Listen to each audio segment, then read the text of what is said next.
President Biden will sign the so-called Inflation Reduction Act at the White House today. The bill is expected to supersize the IRS $80 billion, multiplying the size or the annual budget of the IRS. That money spent toward enhancing tax enforcement. Enhancing, we're using that word now, hiring an additional 87,000 new agents. Joining me now, National Taxpayers Union Executive Vice President Brandon Arnold. Brandon, good to see you. Even the Treasury Secretary, Janet Yellen, who oversees the IRS, recently admitted, she wrote that the agency's commissioner last week to clarify the funding plan, but it's an admission in which she said that the money will go toward auditing people who make less than $400,000 a year. Yeah, I mean, the legislative language is advisory in nature. It's non-binding. It says let's not affect those people. Let's not audit them. And Republicans in the Senate in particular tried to strengthen that language. They introduced an amendment saying no additional audits for people making less than $400,000, unanimously rejected by Democrats, of course. But here's the kicker. Had they passed that, according to the CBO, the Congressional Budget Office, it would have had a $20 billion impact on the cost of the bill. So how can a provision that has no impact to the amount of audits, according to Democrats, have a $20 billion impact, according to the CBO? It just doesn't make sense if you believe the Democrats. Here's what Janet Yellen wrote. And Liz, I'll get your reaction to this. She said the $80 billion, quote, shall not be used to increase the share of small business or households below the $400,000 threshold that are audited. And the Journal wrote about this yesterday. Yellen is promising only that new audits won't be directed disproportionately at the middle class, but she didn't dispute that thousands more middle class and low income earners will face scrutiny. Liz?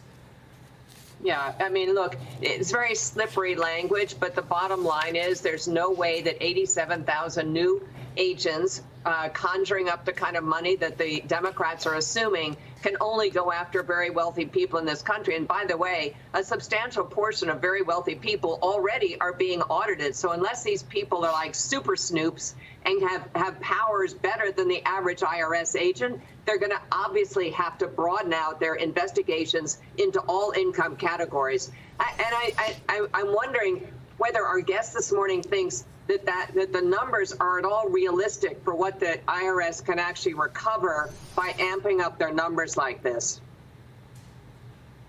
That's a great question. You know, the question is, how much juice can you get out of a lemon? And the answer is, how hard are you willing to squeeze? So how hard are they willing to squeeze taxpayers? You know, right now, I think the most likely course of action here is an increase in audits, of course, but it's also an increase in the number of letters that they send off to small businesses, taxpayers of all economic backgrounds, saying, hey, we found something that we find suspicious or something that doesn't match up to the numbers that we have on record for you. We think you owe an extra $200, an extra $2,000, whatever that number is. And a lot of taxpayers don't want to fight the IRS. They don't have the time. They don't have the money to fight the IRS. So they'll roll over and pay those relatively small amounts. And that'll squeeze a lot of money out of taxpayers just by harassment. Even if the IRS happens to be wrong in these instances and the taxpayers are 100% in the right, they're going to see some revenue gains from that.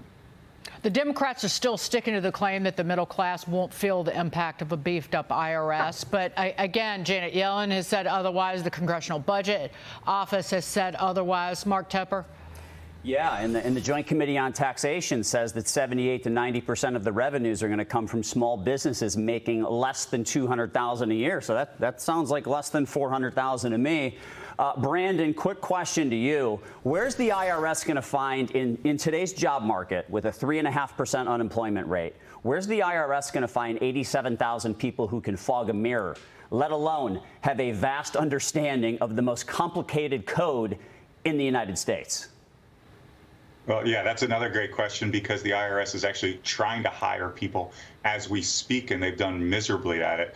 They're way behind on their hiring targets that they started this year with, in part trying to close some of this taxpayer assistance gap that they have, because they're doing such a horrible job in answering the phones. It takes them 8 months to get back to people if you write them a letter asking a question about a tax issue that you may have. They're trying to address that because the Congress gave them $2 billion, but they've done a lousy job not only of helping taxpayers, but also of bringing more staff on board. support the notion that they can hire 87,000 new individuals, even over the course of several years, is highly suspicious.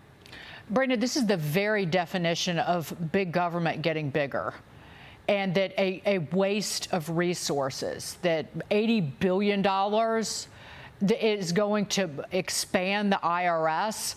Again, people who are conservative, it's who do you think makes better decisions with your money and about your life and your health care? Is it you, or is it some bureaucrat or some politician?